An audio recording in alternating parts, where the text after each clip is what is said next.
All right, let me do my best Peter Bukowski impersonation. Who's ready for Matt LaFleur's final game at Ford Field as head coach of the Packers?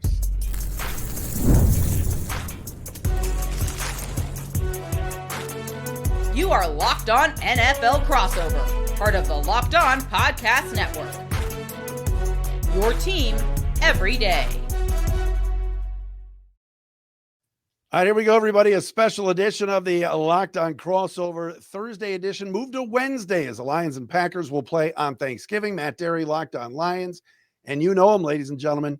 I used to call him the most hated man in Detroit sports, but I think Ben Johnson has leapfrogged the one and only Peter Bukowski, host of Locked On Packers. I'm gonna have to take my title back, Matt. This is embarrassing for me. Pete, we haven't talked since, well, we've talked on other shows, but week one, it seems like forever ago and ages ago that we were together, and the Packers. September was 2023, I think. Dude, the Packers just destroyed the Lions in week one. It's good to see you. Thanksgiving Day, and two teams with fan bases that don't know what to think about their teams. And it's a rather big game, is it not?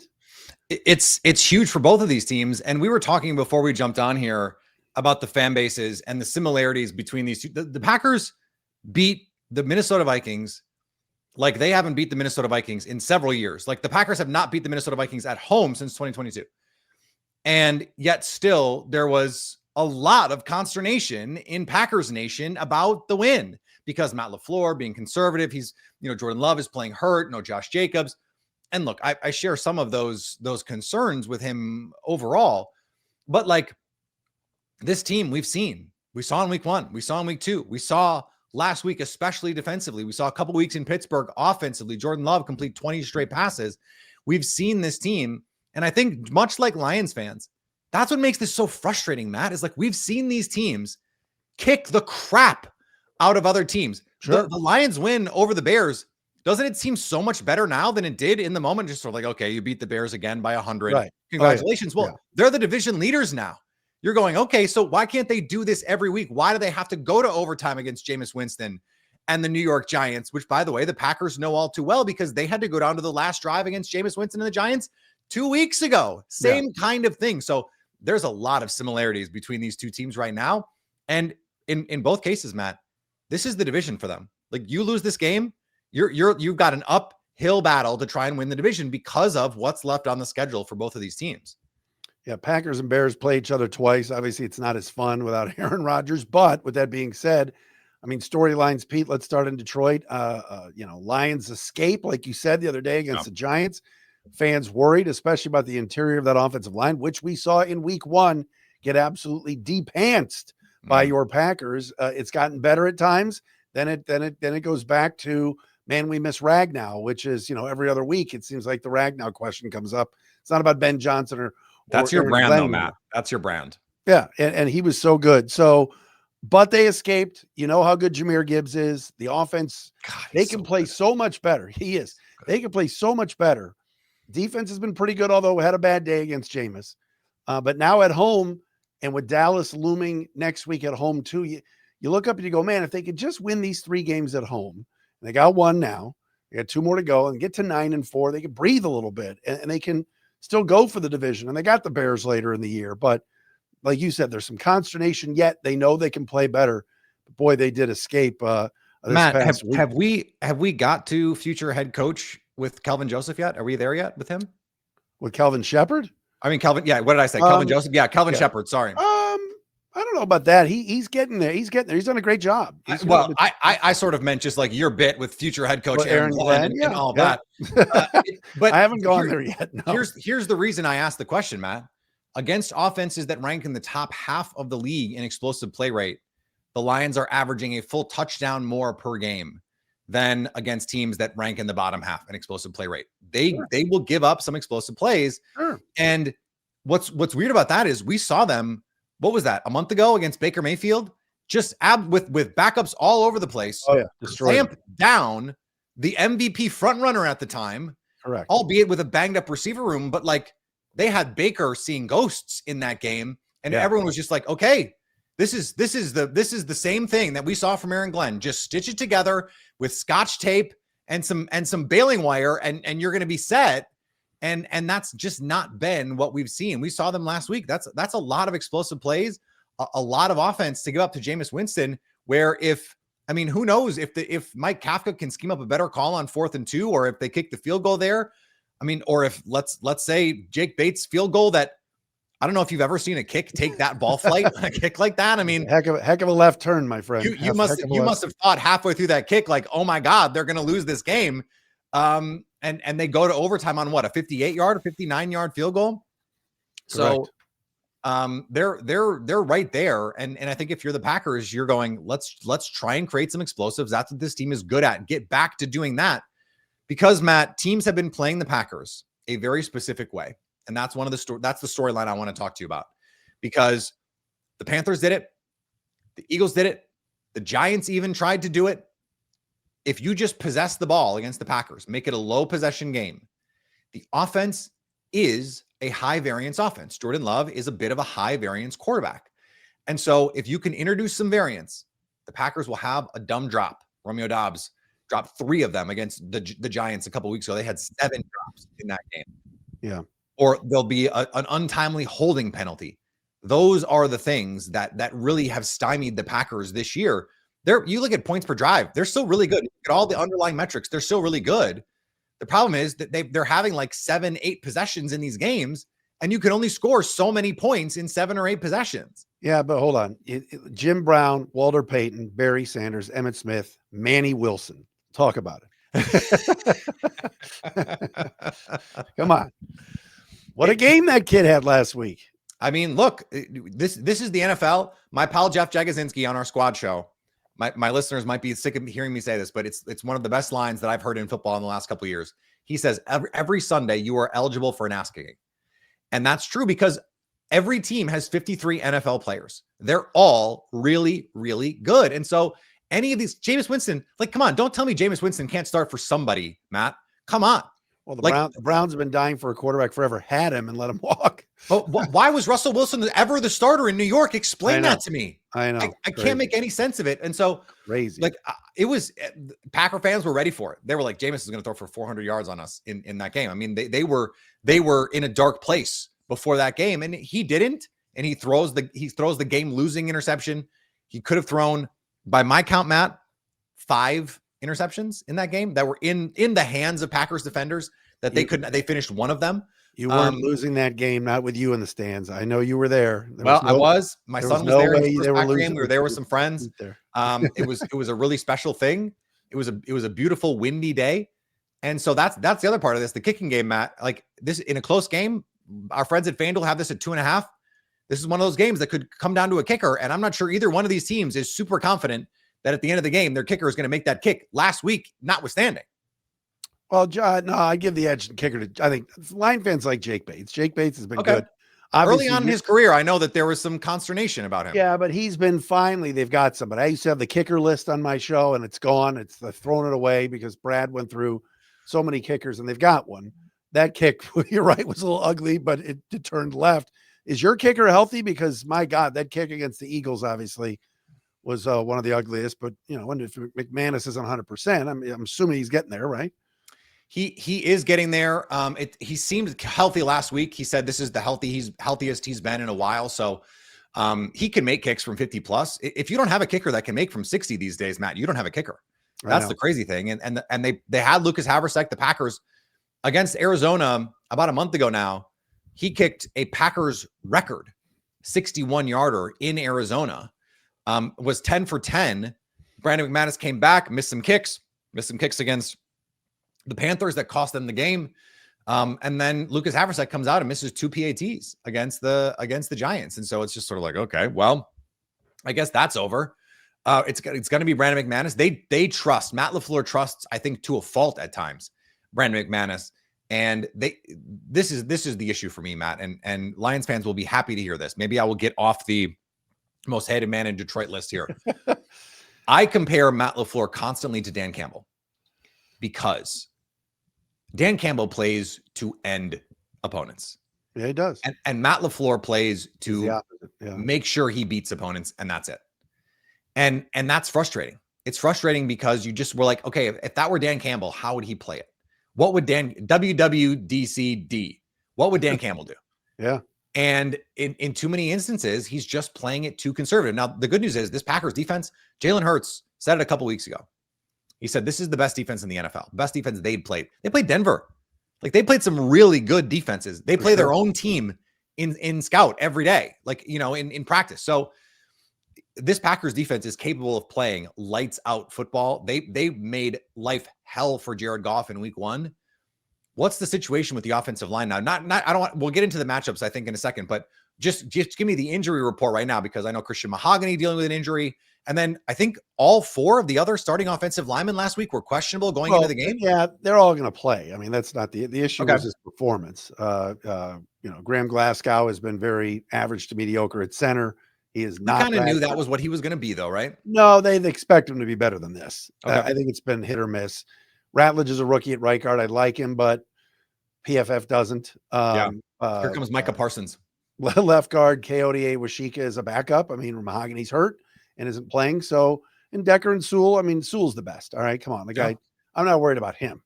But this just isn't the same. And you know this. I mean, in week 1, my God, that Packer O-line had their way with the Lions front, and Love just had all day. If you give somebody time to throw in this league, including Jameis, who had the second longest time to throw of any quarterback in the league last week, he's going to pick you apart. He threw for 366. So some things to correct on both lines, but we were going to get into those matchups as Pete talked about. Lions and Packers, 1:00 Eastern, noon Central on Thanksgiving Day. Key matchups coming up next on the Locked On Crossover Thursday edition.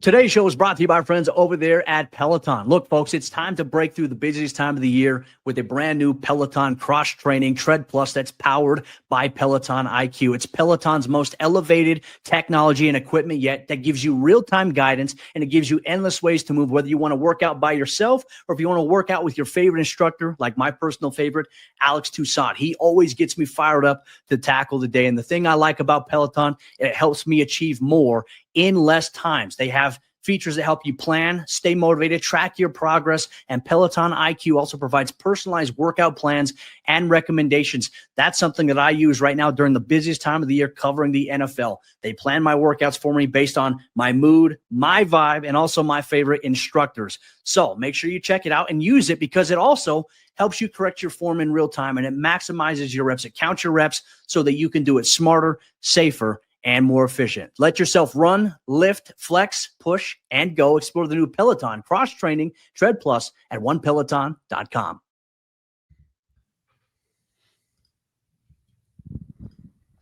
Matt Dery, Locked On Lions. Peter Bukowski, Locked On Packers. Locked On Podcast Network, the #1 sports podcast network. Lions hosting Green Bay. Packers going for the sweep of the season series. I joked in the open about LaFleur, and I've watched your clips and your shows.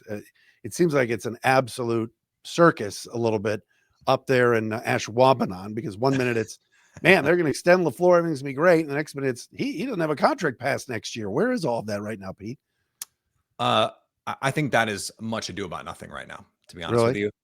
The last time they were in this position with a year left, both Brian Gutekunst and Matt LaFleur have 2026 under contract. Right. In 2021, the Packers went 13-3. They lost in the divisional round in inglorious fashion, right? Special teams cost them really a chance at the Super Bowl. I thought they were the best team that year, and they lost to the 49ers at home and were only able to manage 10 points. That was embarrassing. And Matt LaFleur and Brian Gutekunst got extensions off that. And that was after a 13-3 season in 2019 when they got embarrassed in the NFC Championship game. It was after a 13-win 2020 season when they lose at home to Tampa Bay in the NFC Championship game. And then again, that 13-win season that ends the way that it did. Now, at that point, Matt LaFleur had the best win percentage of any coach through 3 years in his NFL career, but the playoffs were bad for them. I do think if the playoffs go poorly, Ed Policy is going to be content, the new Packers president, to let this play out. But the way that the Packers have handled things from time immemorial is, if you have guys you trust at head coach and general manager, you will get extensions. If I had to bet right now, I think Brian Gutekunst would have shorter odds. I think he'd be a favorite to get an extension. I think he'd be minus odds to get an extension. Matt LaFleur would be like -110, like whatever the Lions are to win this game, I think probably would be what I would put Matt LaFleur's odds to get an extension. But part of that is I just think this Packers team is going to get it together. I think this NFC is wide open. It is. And so, this is one of those games where you win this game, you put yourself really in pole position, I think, in the NFC North. All the models have either the Packers or the Lions winning the division still, even though the Bears are technically leading. And so I don't think there's anything to really worry about yet with Matt LaFleur. That being said, like they don't have an easy schedule to close. They've got the Lions this week. They've got the Bears twice in 3 weeks. In between, they've got to go to Denver. Then they close with home for Baltimore and at Minnesota. Now, Minnesota season, that could be Brock Hosmer in that last game at that point. Like, who knows what's going to be going on there? So that's something to watch, I think, in Minnesota for sure. But none of those games are going to be easy by any means. Yeah. So there's plenty here. And I know the Lions, their schedule to close is also brutal. So this game here, like it's not quite the season for either one of these teams, but it's pert near, like it's close. And I think this could go a long way if you're Matt LaFleur to saying, I'm going to leave it all. I'm going to leave it all on the field in this game. I go back to 2023, Matt, Thanksgiving Day in Detroit. I played great. Packers turned their season around. They did. And that was when they announced themselves as, hey, this is a real football team. They beat the Chiefs the next week. The Chiefs go on to win the Super Bowl in 2023. The Packers lose to Tommy DeVito and the Giants the following week. But end up winning out and going in and beating Dallas. And we remember what happened the rest of the way there. Yeah. Look, I think we were fingertips away from a Packers Lions NFC Championship game that year. We really were. No, it was all right there. It was all right there for both of those teams. And they both kind of blew it, right? I mean, they both had the opportunities to do it and choked it away in each case. So I think Matt LaFleur is going to be fine. I'm wondering about from your standpoint, this coaching situation with John Morton, not Johnny Morton. Maybe they would have been better off hiring former Lions receiver Johnny Morton to call the plays in Detroit.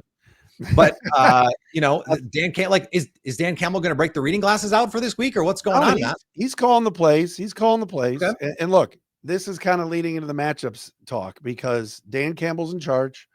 He has faith in John Morton that they're going to work together during the week. And it's just that during the game, Morton is not calling the plays. To do a different job than he was hired to do. Of course. But this isn't an Anthony Lynn situation where you knew Anthony Lynn was leaving and that was going to be the day after the season was over. You're gone.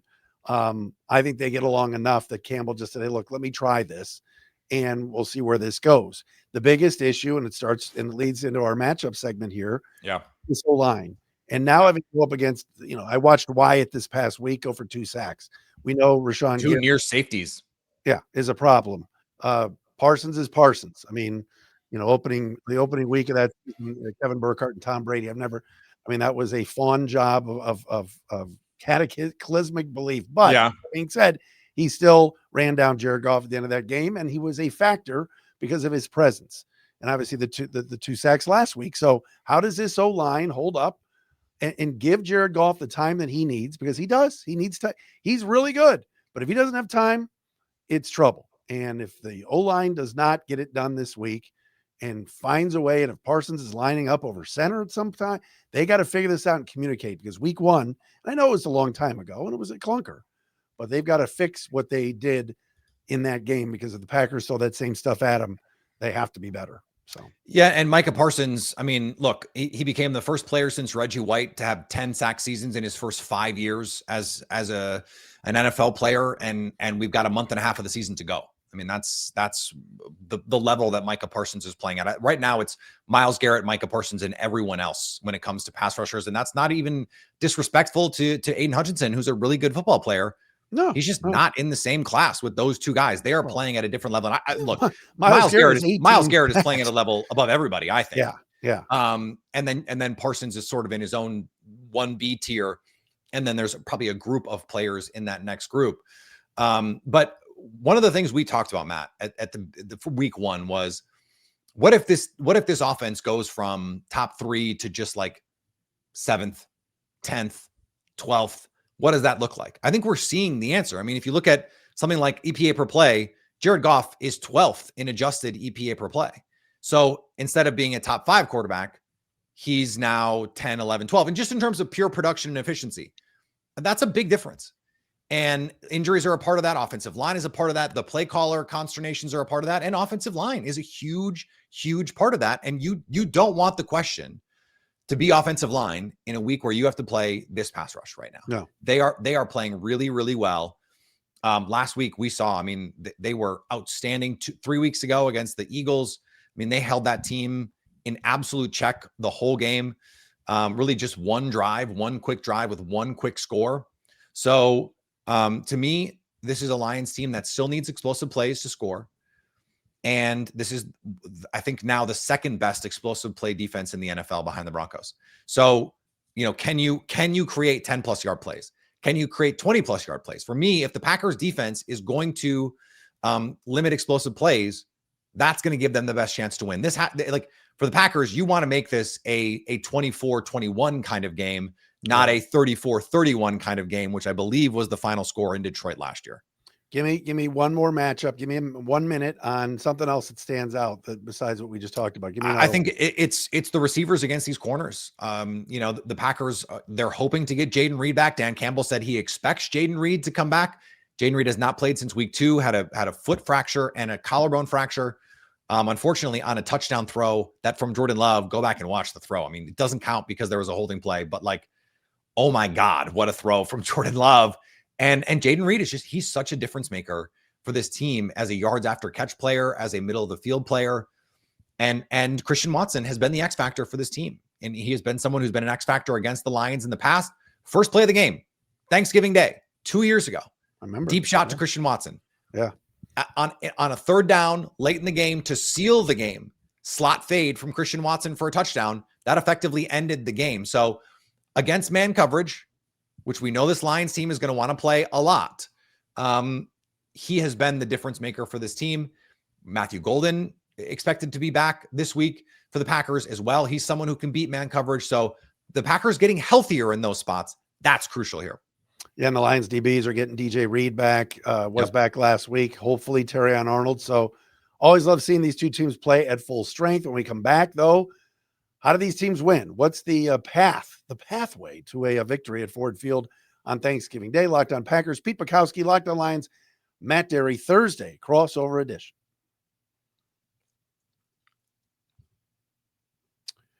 And Locked On Lions, Locked On Packers, brought to you by our friends at FanDuel. We've talked about it. The NBA is back. No better place to get in on the action than with our friends at FanDuel, the official sports betting partner of the NBA. And, of course, for all the Thanksgiving football as well. Even if you missed the start of the game or want to ride the hot hand, FanDuel is live bets on everything from who will score next to fourth quarter comebacks. Plus, you can even combine your live bets into a same-game parlay for a shot at a bigger payout. It keeps every game exciting, especially when your team's making that late push. Peter talked about it before.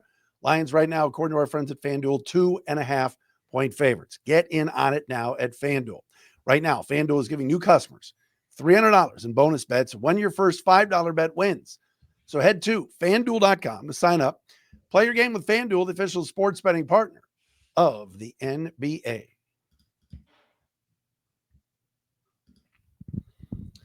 All right, back on the Locked On Podcast Network Thursday edition. Our crossover Thursday is always brought to you by our friends at Prize Picks. Matt and Pete with you, Detroit and Green Bay. Packers going for the season sweep. Pete, how do you see this game in terms of what do the Packers have to do and to get a road win here and not put the Lions away, but certainly put some distance between themselves and Detroit? This is all I'm kind of preempted myself here in the last segment, but this is all about explosive plays. Create a couple on offense and do not allow the big plays on defense. You're going to give up some. Like this offense is too good. It's too talented. Dan Campbell is too good a coach to not give up any Jahmyr Gibbs. I mean, we probably haven't spent enough time talking about Jahmyr Gibbs. We haven't. But the last matchup, this Packers defense clamped this run game.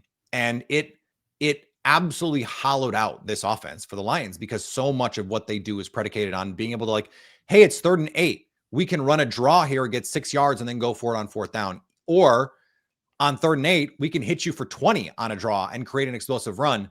The Packers did an excellent job of not allowing that to happen. So do we see Dan Campbell go to more play action to get those linebackers syncing up and then there's opportunities over the field. Well, that would be easier to do if Sam Laporta were going to play, but he's not, unfortunately, for the Lions. So to me, this is all about explosive plays. This Packers defense does not give up explosive plays. They especially don't give up explosive runs.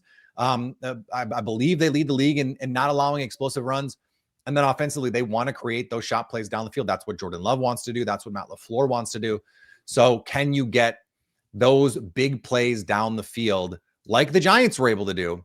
And if you can, I think then that gives you a really good chance to win this game. If you're the Lions, you have to play clean too, right? Can't turn the ball over. Yep. Jared Goff can't throw the ball to the Packers. They've been doing a much better job lately of turning teams over, or at least giving themselves a chance to turn teams over. And that's going to be key here as well.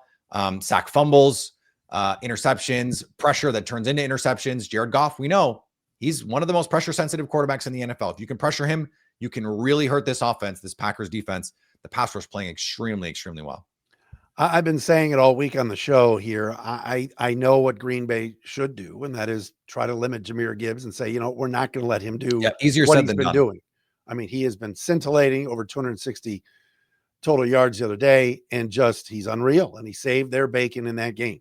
So if Gibbs gets taken away and they also key on St. Brown, I think this is the Jameson Williams game. I do. I think this is the game finally where the Lions go, all right, we're going to have to block somehow to give Jared enough time here for a couple of deep shots, Pete, just a couple. And I think they can connect on them. And I like, don't tell, Green Bay secondary is good. The whole defense is good, but I just think that this could be the J-Mo breakout where, all right, they're taking Jahmyr away. Maybe we run Montgomery a little bit more and have Gibbs as a decoy out wide. But Jameson Williams to me is a guy that if he can get loose a little bit in this game, whether it's some crossers, some pick plays, whatever, that just could make everybody breathe a little bit easier at Ford Field. I was there Sunday. There were boo birds all over the place when the Lions had a few 3-and-outs in that game. So I'm looking at Jameson Williams as an X factor this week. Yeah, 1 catch for 3 yards in week 1. And so that's just not going to be good enough. No, 0 catches this past week, 0. So yeah, and you have to get him going. You have to get him going in all of this. Excuse me, it was actually 1 rush for 3 yards in that game. He had 23 yards in week 1 as a receiver. So over 3 last week. But it had been on a run. Had a big game against Washington, had the big game against Philadelphia, had scored in 3 straight weeks, 4 out of the last 5 until last week. And so, it's something that, again, that the Packers, you throw deep at your peril against this team with Xavier McKinney back there, with Evan Williams back there. And so this, to me, like the Christian Watson is the Jameson Williams of the Packers for this game. And I think the thing that is going to allow me to pick the Packers in this game, despite the fact that they are 2.5-point underdogs, is the Packers have their safeties. The Lions don't. Not having Kirby Joseph is a big deal. He's made big play after big play in this series. We remember the pick 6 last year at Lambeau Field. That was an enormous play. If that play doesn't happen, that game could have gone very differently. And so Jeff Hafley has had good plans for this Lions offense. They were excellent at Lambeau last year. It took a couple 4th down touchdowns to win that game for the Lions. And you can say, okay, well, that's who the Lions are. Okay. That's a pretty high variance way to live. That's a pretty, razor's edge way to live. So that's the key to me is the big field tilter in the secondary for the Lions, or one of the 2, right? Brian Branch as well. Kirby Joseph is not going to play the Packers. Evan Williams has become, Matt, if your audience does not know this guy, 33 in green and gold, is a hell of a football player, along with Xavier McKinney. Had an interception last week against JJ McCarthy, had an interception 2 weeks ago to seal the game against Jameis Winston. He's playing really, really good football right now, is fitting the run extremely well. He was a huge part of the run defense in week 1. He was the guy they would bring down into the box and would be added on to the run fits. That's the key to me, is that the Packers have their guys defensively, and the Lions don't. No, the Kirby Joseph loss is not touched on and talked about enough because he's been out now 4 or 5 weeks. Thomas Harper's played actually pretty well, but you're right. Kirby Joseph in center field is excellent. I'd be honest, and last year I think I picked the Packers in one of the games and I stunned you, but I probably would have picked Green Bay in this game if Tucker Kraft was playing. I just love that dude. He's great. He's what great. What a monster loss. And don't get me wrong, Laporta being out for the year is a loss for the Lions too. but I just think Tucker Kraft. It's kind of like two teams playing chess without their queens because they're both just so vital for these offenses. I thought in week 1 he was tremendous against the Lions, and then he continued to just become a monster. I think the Lions turn this around and play better football. 2 weeks ago they beat up on the 3 weeks ago they beat up on the JV Commanders. It was like, what was that? They played great. Don't get me wrong, and a win's a win. But I think it's time they put it together. I think they're going to, knowing that this is a desperate, it's a desperate game. It's a division game. You don't want to get swept by Green Bay. Packers are damn good. But like you said, there's things missing sometimes. And hopefully, I think at home with the short week, Green Bay's got to travel.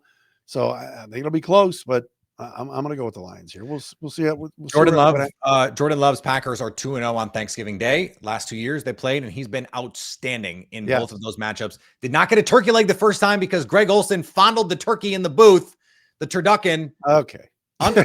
No, you seem very upset about it, Pete. You can look it up. He deserves a turkey leg. Greg Olsen, send Jordan Love his turkey leg, damn it. All right, we got to go. Peter Bukowski, Locked On Packers, never disappoints. Matt Dery, Locked On Lions, Thursday crossover on a Wednesday. Enjoy your Thanksgiving, everybody. And we'll be back with you after the game.